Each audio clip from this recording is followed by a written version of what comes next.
Allahumma allimna ma yanfa'una wanfa'na bima 'allamtana wa zidna ilman wa hudan wa tuqan wa salahan ya rabbal alamin. Allahumma afina fi abdanina wa asma'ina wa absarina ya dzal jalali wal ikram. Allahumma la ilma lana illa ma 'allamtana innaka antal alimul hakim.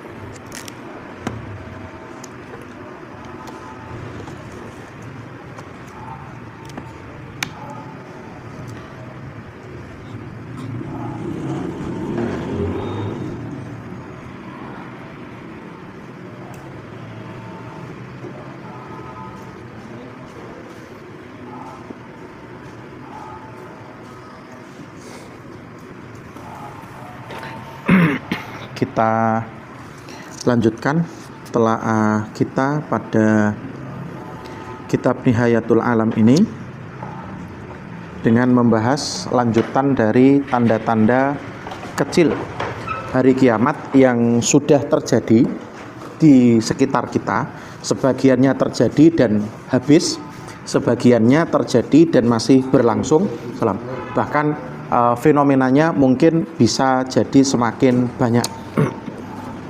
Kemarin kita membahas tentang beberapa tanda seperti munculnya kekikiran pada diri manusia, semakin banyak orang yang memutus tali silaturahim, dan tetangga-tetangga yang tidak lagi peduli kepada tetangganya. Ya, dan ini kayak ini di kita ya banyak.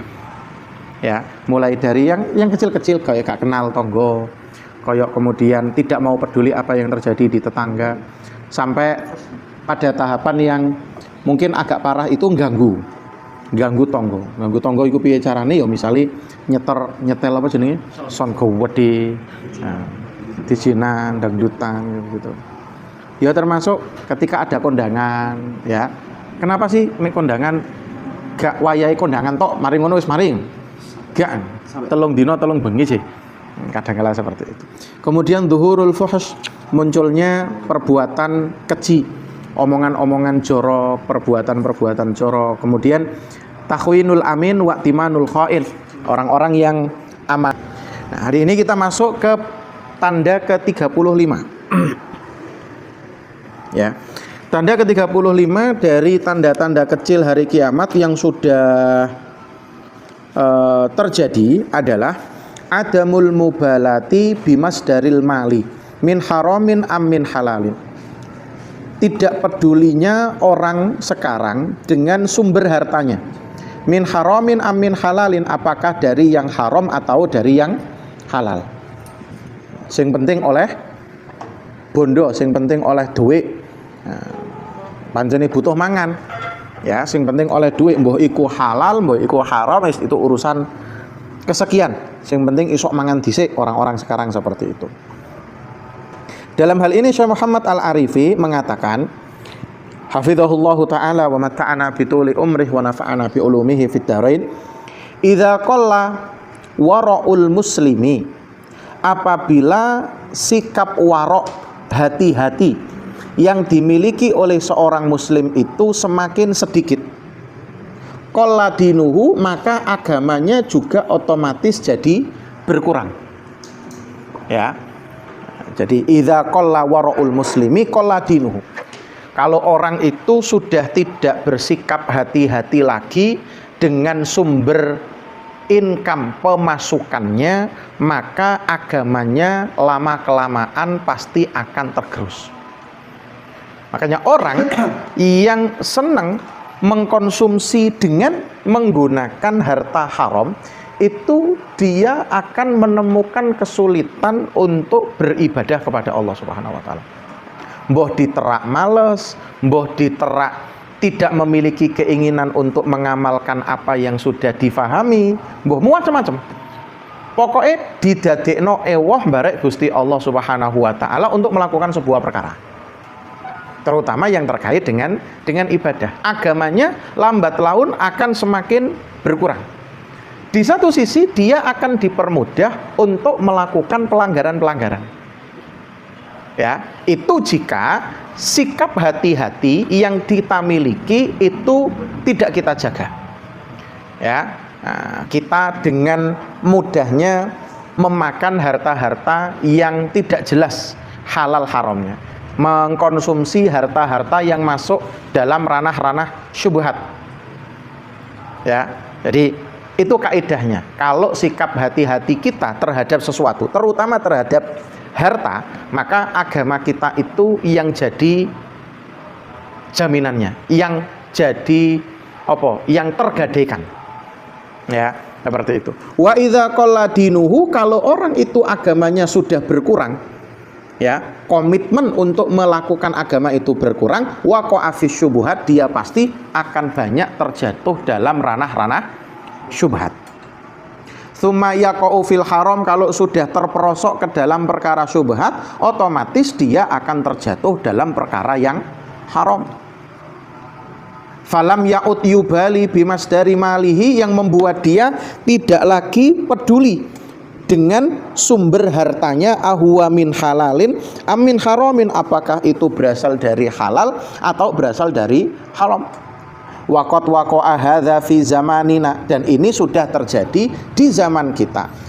Misdaqon lima qalahu Rasulullah sallallahu alaihi wasallam, yang menjadi satu legitimasi yang membenarkan apa yang pernah dikatakan oleh Kanjeng Nabi Shallallahu Alaihi Wasallam. Fa'an Abi Hurairah, diriwayatkan dari Abu Hurairah radhiyallahu taala anhu, annan nabiyya, bahwasanya Nabi Shallallahu Alaihi Wasallam itu bersabda, layak tiana, sungguh akan datang, alan nasi, kepada umat manusia, zamanun, sebuah zaman, la yubali almar'u, tidak peduli lagi seseorang itu, bima akhadhal mala, dengan cara apa dia mendapatkan harta.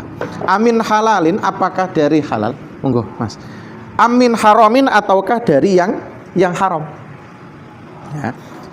Ini satu nubuat, ya, satu prediksi kenabian yang diberikan oleh baginda Rasulullah Shallallahu Alaihi Wasallam, bahwasanya nanti loh sampeyan bakalan ndelok mbarek meripati sampeyan dewe, akan datang orang-orang yang dia itu tidak peduli lagi pekerjaannya apa, apakah halal atau haram, gimana cara mendapatkan uang, itu tidak peduli lagi.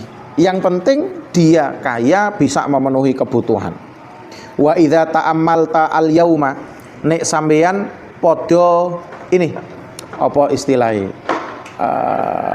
berpikir gitu ya, hari ini wajata, pasti sampeyan bakalan mendapati, anna katsiron minan nas, bahwasanya kebanyakan manusia yatakalabuna ala jam'il mali min kulli wajh, mereka itu bersemangat untuk mengumpulkan harta dari semua sisi, halalin au haramin, baik yang halal maupun yang haram. Lakukan semuanya. Nah, sing halal yo dilakoni, sing haram yo dilakoni. Nah, yang seperti ini kan nanti implikasinya kepada hal-hal yang terkait dengan ibadah. Contoh misalnya gini, ono uang kerjaane maling, duit malingi ku gawe tuku klambi, klambi ini digawe sholat, sah apa gak? Kan ya. Ono uang korupsi, tuh 1 miliar, 2 miliar, 3 miliar, tapi duit sebagian digawe lunga kaji, sumbang masjid. Ha, itu hukumnya. Tadi pagi, mau isuk mari sholat subuh ngono ya. Aku dilungguhno barek wong. Tanya tat, nggih nopo? Gini tat. Saya itu nanti insya Allah Idul Adha diminta untuk bantu nyembelih sapi.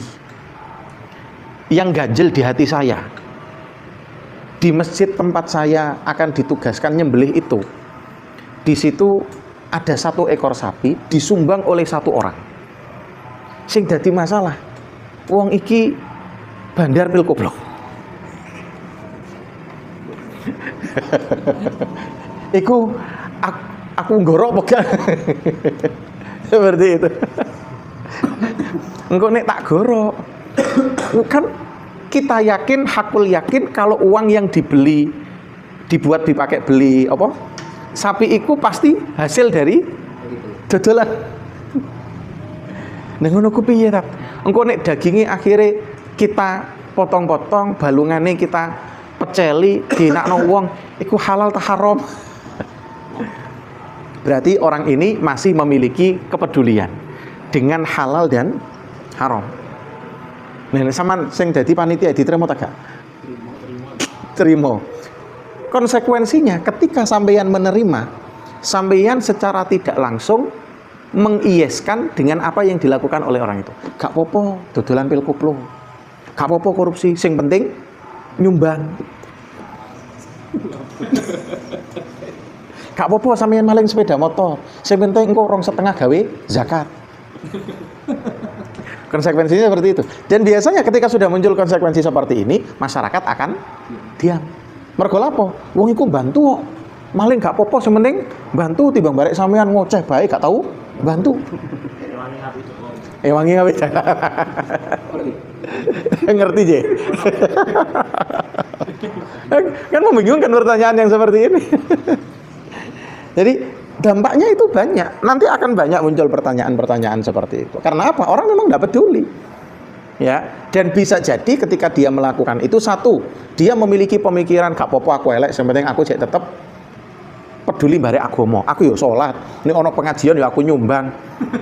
Ya, dan lain sebagainya. Iku mangan-mangan duit sapa gak duitku. Nah, duitku teko ndi? Yo teko dodolan. Nah, sing dijal masalah kan sing gak apik. Seperti itu.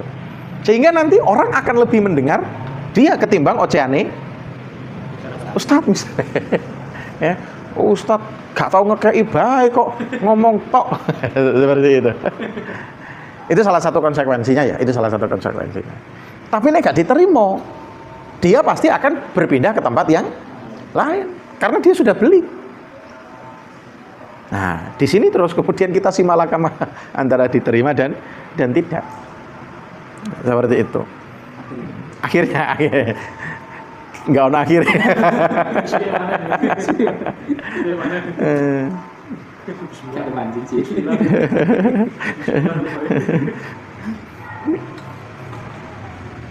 Itu yang banyak terjadi lah di kita. Mudah-mudahan ketika orang itu jeeling korban yus dibuka atine barek Gus. Berarti kan sebenarnya dia tahu bahwasanya yang dilakukan itu nggak baik. Sumbernya maksudnya. Iya kan? Sehingga dia mencari satu cara agar keburukan yang dia lakukan itu tertutupi dengan kebaikannya. Nah, sing jadi masalah apa itu diterima Gusti Allah Subhanahu wa taala? Ya kemungkinan besar enggak. Jadi kalau dari sisi ganjaran itu kemungkinan ya. Soalnya kalau kita lihat hadis Nabi Shallallahu alaihi wasallam itu kan begini. Innallaha thayyibun la yaqbalu illa thayyiban. Allah itu api dan tidak menerima kecuali dari yang baik-baik. Seperti itu. Artinya ketika ada orang haji, ya kan, tapi menggunakan uang korupsi, kemudian dia sedekah menggunakan uang hasil ngentit, ya berasal dari yang haram dan lain sebagainya, maka itu kemungkinannya tidak diterima oleh Allah Subhanahu wa taala. Ya kenapa kok kita mengatakan kemungkinan yo? Karena ada kemungkinan juga diterima. Ya saya ngarepe Gusti Allah.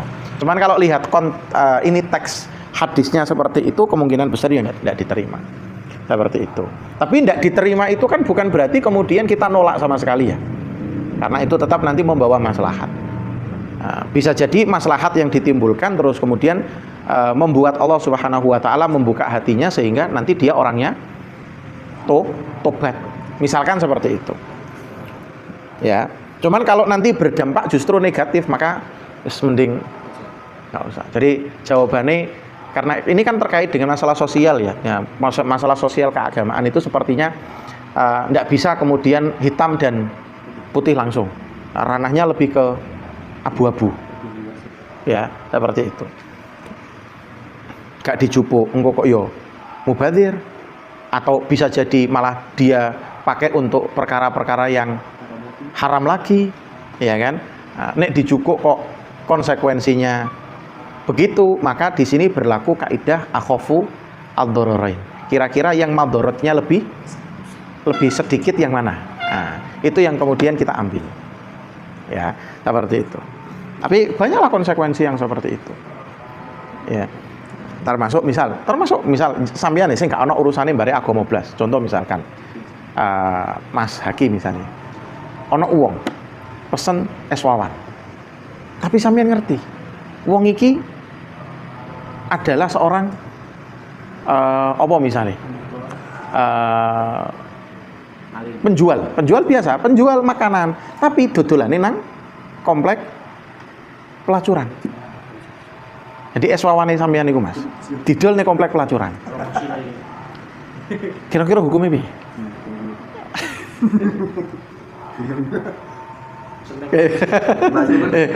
Bingung. Orang kan ya penting laris, yang penting oleh duit sadane sebagainya.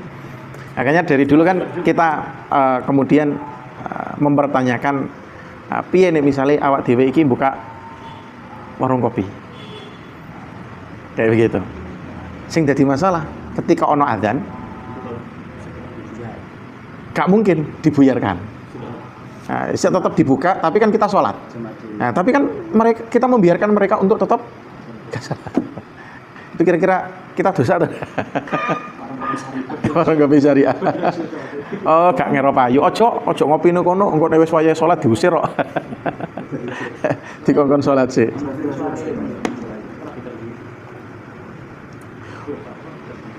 Kita lanjutkan ya. Min ajli dzalik. Oleh sebab itulah infaroto al-uqadu atau infaroto al-aqdu.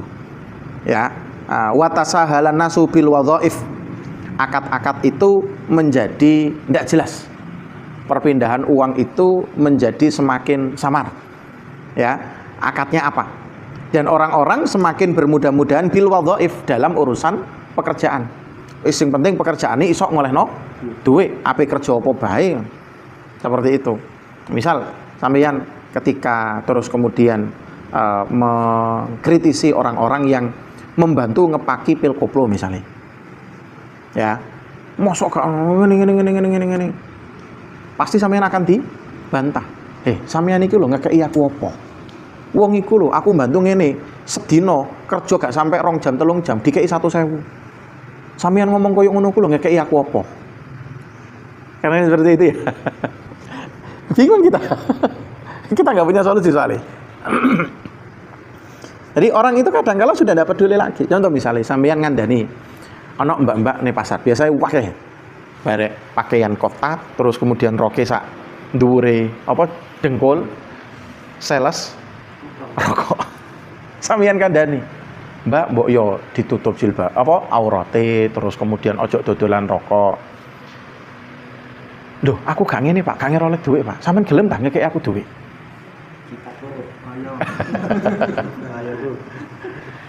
Kadang-kala orang itu karena tuntutan hidup, dia tidak peduli dari mana dan bagaimana caranya dia mendapatkan uang. Nggak peduli halal haramnya, sepenting oleh duit. Seperti itu. Itu cek mending. Bahkan ada yang kemudian menjual dirinya sendiri. Wa tijarat al-muharramah, dan perniagaan yang diharamkan oleh Allah Subhanahu wa taala dan Kanjeng Nabi sallallahu alaihi wasallam, wis gak peduli mana. Ya. Yang halal banyak tercampur dengan yang haram, apa meneh sing haram wis tambah nuwa men. Kalladzi yutajiru bi bai'id dukhan awil khumur, seperti orang-orang yang melakukan transaksi jual beli rokok, karena menurut beliau rokok itu hukumnya haram. Nah, awil khumur atau jual beli minuman keras, ngedol apa jenenge ngene toa misalnya. Nah, atau minuman-minuman itulah. Au bai malabis an-nisa al-ariyah, atau menjual pakaian-pakaian untuk perempuan yang sifatnya terbuka. Ya. Yoi, apa kayak dodol tank top, kayak dodol hot pants, kurang kayak. Ya, itu sih melaka mah. Ya. Kita ono bocah enom tuku. Didoli apa gak? Nek kita jual kepada anak ini, maka ada kemungkinan dia akan mengenakannya di luar rumah. Ya, berarti kan kita sudah melakukan ta'awun alal itsmi wal udwan. Masalah ini gak didol, awak dhewe sedina bleng durung oleh penglaris. Piye ceritanya? Ya, sampean buka warung. Barang sing paling luwaris iku adalah rokok misalnya. Sampean tutup, gak dodolan rokok, warungnya sampean langsung sepi. Seperti itu ya. Ya. Atau ini kalau mau disebut satu-satu ada contohnya ini soalnya. Ya. Contoh Mas Ari ya. Mampir ning bengkel. Cah enom loro ngaroni lanang wedok. Mas, motorku rusak, Mas. Kenapa? Didandani. Ternyata mari didandani digawe boncengan gendaan.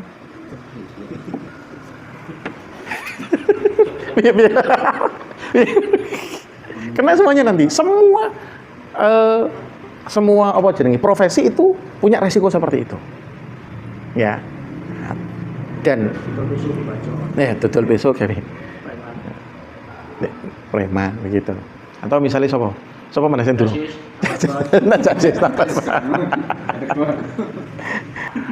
Nah, kira-kira resiko yang paling ringan yang sebelah mana?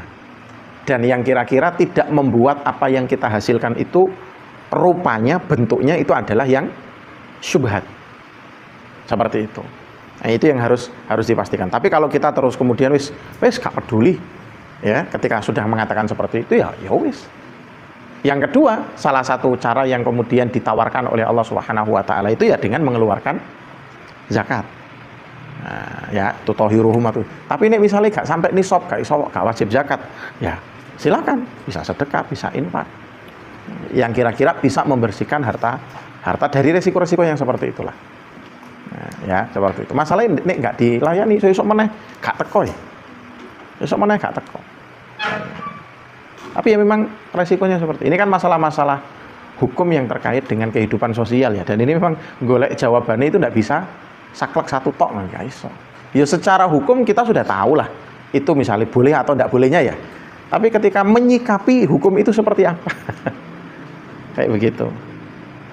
Ya, contoh barusan tadi saya itu jadi Jumat kemarin musola Babu Najah itu kan minta saya untuk memberikan satu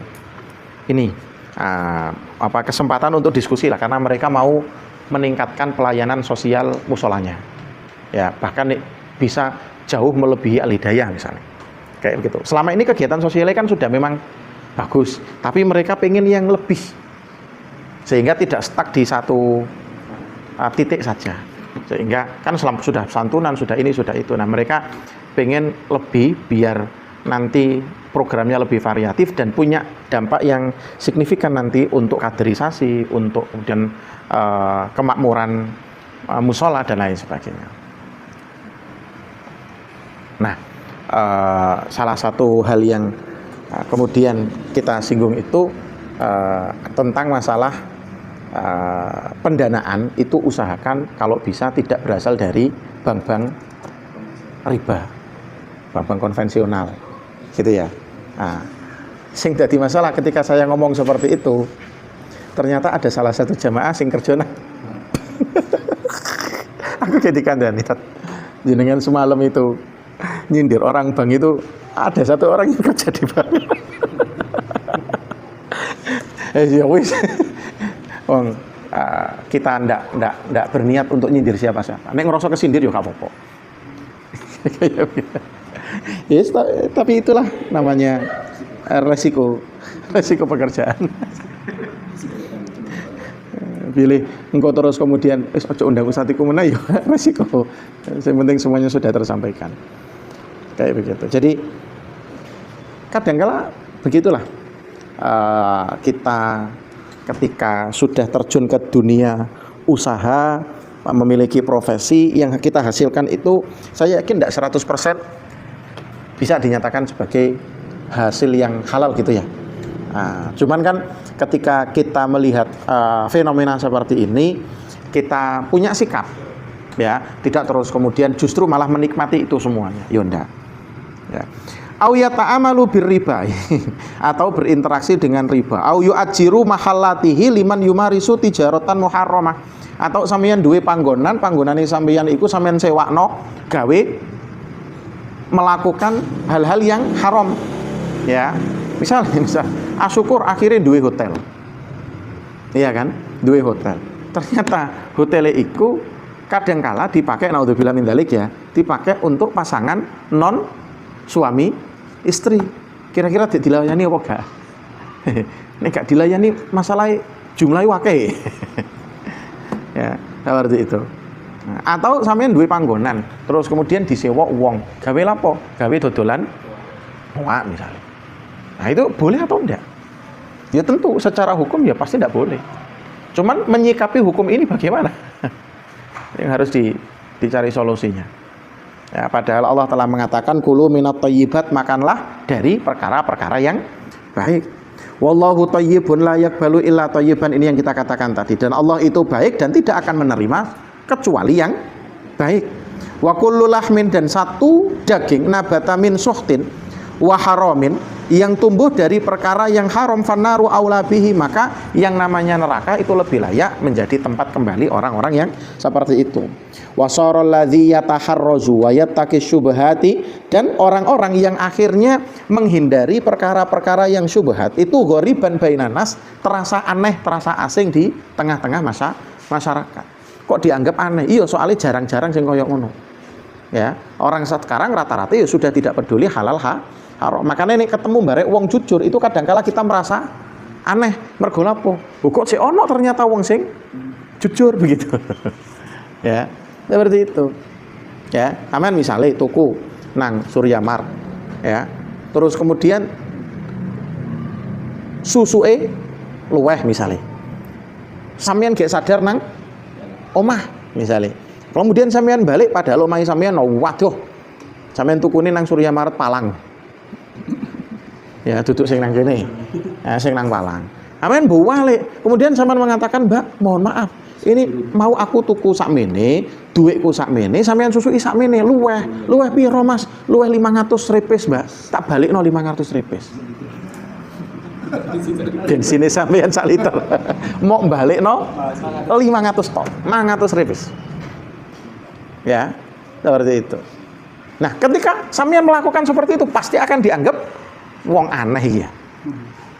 Wong balikno 500 repes bae kok. Ayo, diwangi jog-jog Palang kono. Ya, Masya Allah, kadang-kala transportasinya luwih akeh ketimbang sing dibalikno. Loh, tapi demi sebuah kejujuran dan demi semangat untuk memakan harta yang halal. Seperti itu. Maka tetap harus dilakukan. Ya, tapi ya itu tadi, sampeyan akan dianggap aneh. Misalian aksar minal lazim. Orangnya itu kayak ideal banget begitu ya. Kayak ideal banget. Padahal aslinya yo karena justru itu yang harus dilakukan. Tapi karena orang-orang ya banyak yang tidak melakukan sehingga terkesan orang-orang yang baik, yang jujur, yang komitmen menjalankan agama, ya, yang peduli dengan sumber hartanya, itu kemudian dia dianggap sebagai orang asing. Fasadaqa Rasulullah sallallahu alaihi wasallam, maka benarlah sabda Nabi, bada'al Islamu ghoriban wa sayaudu ghoriban kama bada. Islam itu dulunya agama yang asing dan nanti akan kembali asing. Mergo lapo? Wong-wong melakukan perkara-perkara itu di luar ajaran-ajaran Islam. Meskipun mereka itu beragama Islam. Ya, diomongi sok suci lah, sok alim lah, ya, dan lain sebagainya. Ini yang banyak terjadi di masyarakat kita ya, memang seperti itu. Sama ini terlalu jujur tambah jadi pelok-lokan, ajur tambahan. Ya, seperti itu. Makanya orang kalau bekerja di tempat yang tidak baik, potensi dia untuk tidak baik itu sangat besar. Tapi wong gak api kok kerja di lingkungan sing api, potensi jadi api itu ya gak besar-besar amat. Soalnya api itu lebih susah untuk mempengaruhi ketimbang sing gak api, sing elek. Sebabnya apa? Karena jiwa kita itu amaratun bisu, memiliki potensi dan lebih cenderung kepada sesuatu sing elek. Mergo sing elek itu lebih sesuai dengan nafsu kita, sesuai dengan keinginan kita. Sedangkan sing api-api itu rata-rata gak sesuai dengan keinginan kita. Contoh misalnya, anak pemuda sekarang 20 tahun, sampeyan tawari, sampeyan nikah apa pacaran? Pasti milih karena itu lebih sesuai. Sebab dia tidak memiliki tanggung jawab. Gak duwe tanggung jawab gawe nafkahi, gak duwe tanggung jawab gawe didik, gak duwe seperti itu. Maka zina merajalela di mana? Mana? Nah, jadi tapi orang yang kemudian misal onok bocah umur 20 tahun, ditakoki duwe pacar gak duwe pacar. Komene apa? Gak normal wong iki ya. Mosok 20 tahun gak tahu pacaran, gak normal. Jangan-jangan dia adalah seorang gay misalnya. Ya, tambah diomongi sing elek-elek. Padahal dia menjaga diri karena apa? Misali dia itu dalam pandangan masyarakat terlalu ideal. Ibaratnya cewek kalau ditembak sama seorang cowok, kamu terlalu baik untuk saya. Giliran mendapatkan cowok sing bad boy terus kemudian dikhianati, dia akan mengatakan semua laki-laki sama. Gitu. Aneh. Jadi ketika sampeyan melakukan hal-hal, usia sampeyan ya misalnya, apa mana sing durung duwe pasangan, kemudian rajin nang masjid sholat jamaah, itu dianggap aneh. Lapor J6 kok nang masjid sholat jamaah. Jamaah iku engko bae nek wis tuwa ape mati, gek moro ning masjid. Seperti itu. Nom-nom wis. Nah dolanan bae ta. Ngopi karena lapor. Sakno warung kopi ini sepi. Masjidnya tambah sing ruwami. Dianggap aneh, serius dianggap aneh. Ya, dianggap aneh. Kok sampeyan nandi-nandi nenteng buku, ya, buku keislaman, engko lak dianggap teroris tambahan. Seperti itu. Coba sampean gowo buku Karl Marx, begitu ya. Terus kemudian gowo buku sapa maneh. Enggak akan dianggap sing nyeleneh-nyeleneh. Ya. Cek enom kok pecinan baik. Ya, topinan ta. Begitu. Begitulah kita itu ya, ketika komitmen dengan ajaran Islam, komitmen dengan ajaran Allah dan ajaran Nabi Shallallahu Alaihi Wasallam, itu justru dianggap wah asing, aneh seperti itu. Bal rubbama la yastamiru fi mansibihi aw wadhifatihi in kana la yaqbalur rasawi. Bahkan dalam beberapa kasus orang-orang yang ideal itu gak mau menerima suap, gak gelem nyogok, gak gelem iki, gak gelem iku, kemungkinan besar dia tidak akan bertahan lama di pekerjaannya. Ya, dan ini real terjadi di kita kan gak seberapa lah ya. Kalau kan gak berhadapan langsung dengan manusia-manusia itu.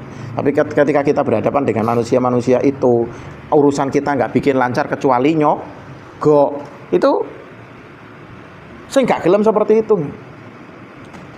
Saya kemarin mendengar cerita dari salah satu tokoh masyarakat yang ada di Babat. Dari orangnya langsung.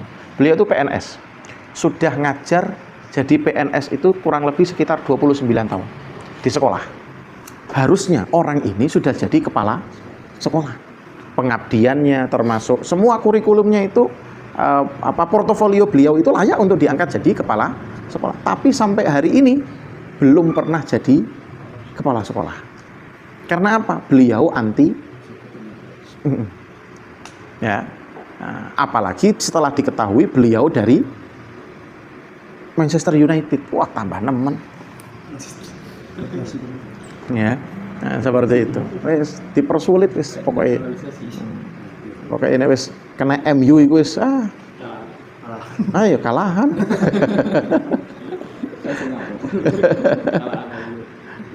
So itu. Wa Nabi sallallahu alaihi wasallam yaqul, Nabi pernah mengatakan famanittaqas syubhati, barang siapa yang mampu menghindari perkara-perkara syubhat faqad istabra li dinihi wa irdihi, maka sesungguhnya dia telah menjaga agama dan juga kehormatannya. Wa man waqa'a fi syubhati waqa'a fil haram, barang siapa yang sudah terjerumus kepada perkara yang ranahnya abu-abu, maka dia sejatinya telah terperosok kepada perkara yang haram. As'alullah al-hidayah wa tsabat aladdin. Mudah-mudahan Allah Subhanahu wa taala memberikan kepada kita petunjuk dan keteguhan di atas agama Islam. Seperti itu. Jadi tentang masalah harta halal dan haram ini memang di dunia ini susah koyo menghindari harta-harta haram itu. Benar-benar susah. Tinggal kita komitmennya seperti apa untuk membersihkan diri kita dan harta kita gitu saja. Ya, jangan terus kemudian malah dianggap semuanya normal. Enggak. Ada beberapa hal yang tetap tidak bisa dianggap sebagai suatu hal yang normal. Taib.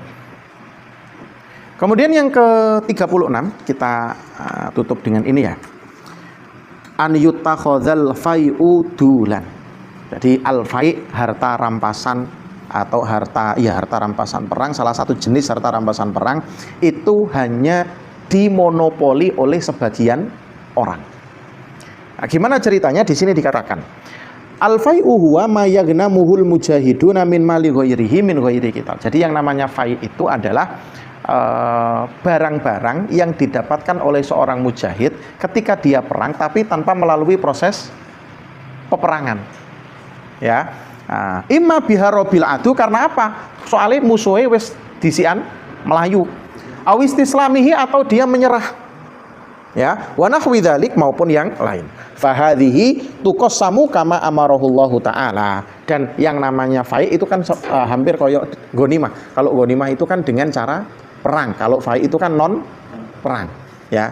Tapi dua-duanya nanti harus dibagi sebagaimana ketetapan yang sudah ditetapkan oleh Allah Subhanahu wa taala di dalam surat Al-Hasyr ayat 7, ma'afa Allahu ala rasulihi min ahlil qura falillahi walir rasuli waladzil qurba wal yatama wal masakin wa banis sabili kaila yakuna dulatan bainal agniya'i. Jadi ketika mendapatkan ghanimah, maka ghanimah itu diberikan kepada siapa aslinya? Harus diberikan kepada pemimpin. Kalau zaman dulu sahabat memberikannya kepada Nabi, ya. Kemudian Nabi membagikannya secara adil kepada orang-orang yang turut berjuang berjihad di medan perang itu. Ya, dan itu tidak diberikan semuanya, diberikan sebagian. Sedangkan sebagian besarnya justru diberikan kepada siapa? Karib kerabat, diberikan kepada orang-orang fakir miskin, orang anak yatim, ya, ibnu sabil, dan siapa saja yang nanti membutuhkan. Ya, itu teori dasarnya. Fa'amarallahu subhanahu wa ta'ala bikismatihi kama syara, Allah memerintahkan kaum muslimin untuk membagi fai' itu secara benar sesuai dengan ketetapan Allah. La yastahwidhu alaihil aghniya'u ghalibina lil fuqara, dan tidak boleh dimonopoli, dikuasai hanya satu pihak saja, tidak bisa. Harus benar-benar dibagi sesuai dengan ketentuan. Wa fi akhir zaman, akan tetapi di akhir zaman nanti yukhalifun nasu qismatallah, orang-orang akan menyelisihi pembagian yang telah ditetapkan oleh Allah Subhanahu wa taala. Wa yataqasamul fai'u wa yataqasamu al fai'a al aghniya wa ru'asa yatadawalunahu bainahum. Sedangkan nanti akan datang suatu zaman ketika ghanimah, fai' dan lain sebagainya itu dibagi bukan oleh pemimpin yang resmi, tapi dibagi berdasarkan kepentingan pribadi. Ya. Sehingga yang atasan itu mendapatkan lebih banyak, yang sisanya nanti diberikan kepada prajurit-prajurit itu. Ya. Kama fi hadits Abi Hurairah, sebagaimana yang dikatakan oleh hadis Abu Hurairah. Idza tukhidha al-fai'u dulan, ketika fai' itu sudah dijadikan sebagai monopoli oleh beberapa kalangan, wal amanatu maghrama. Ini nanti akan kita lihat di halaman selanjutnya. Antakunal amanatu maghnama. Ya, nanti penjelasannya di ini. Tapi yang kita garis bawahi sementara di sini adalah an yuttakhadha al-fai'u dulan, bahwasanya harta itu hanya dimonopoli oleh sebagian kalangan saja. Sudah terjadi? Oh, sudah terjadi sekali. Munculnya istilah apa? Sembilan naga. Itu kan bagian dari monopoli keuangan. Orang Indonesia ini rata-rata miskin atau sebagian menengah, tapi yang atas itu jumlahnya sangat sedikit. Meskipun sedikit, mereka menguasai semua hajat hidup masyarakat Indonesia. Ada beberapa buku ya, termasuk buku yang ditulis oleh Pak Amin Rais itu. Judulnya apa? Menjaga Indonesia atau apa begitu. Di situ beliau memaparkan satu data, kalau saya tidak salah ingat ya, bahwasanya 90% kekayaan Indonesia itu dikuasai oleh 10 orang. 10% dari penduduk Indonesia. Sedangkan 10% kekayaan Indonesia itu diperebutkan oleh 90% masyarakat Indonesia. Ngerti ya maksudnya ya? Misal di Indonesia ini uang yang berputar adalah 1 triliun. Maka 1 triliun ini sejatinya 90%-nya hampir sekitar 900 miliar itu dikuasai hanya oleh 10 orang. Sedangkan yang berapa tadi? 100 miliar itu diperebutkan oleh 90% penduduk Indonesia. Jadi sampean kerja kaya apa wae wis susah sugih. Karena yang sampean perebutkan itu cuman 10%. Parak sampean mangan 10%. Ya, dan itu harus dibagi 90. Bayangkan sekarang itu penduduk Indonesia 280 juta. 10%-nya itu hanya 28 juta. Iya betul ya, 10%-nya 28 juta. 28 juta itu menguasai 90% kekayaan Indonesia.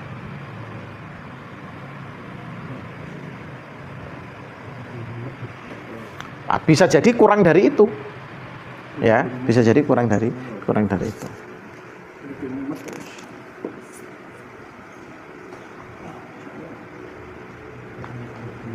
Jadi Masya Allah. Dan sekarang orang-orang kan modelnya seperti itu ya. Sing kaya makin kaya, sing miskin tambah melarat. Ya, seperti itu. Dan ya betul, maka betul apa yang dikatakan oleh Nabi Shallallahu Alaihi Wasallam melalui hadis-hadisnya. Dan perkataan itu tentu tidak muncul begitu saja dari Nabi Shallallahu Alaihi Wasallam, tapi itu merupakan wahyu dari Allah Subhanahu wa Ta'ala. Kayak begitu. Saya kira itu sementara dua perkara yang kita lihat fenomenanya di masyarakat, tapi terus kemudian ternyata itu semuanya merupakan bagian dari tanda-tanda kiamat semakin dekat. Wallahu taala alam shawab. Sallallahu ala nabiyina Muhammad wa ala alihi wasallam. Walhamdulillahirabbil alamin.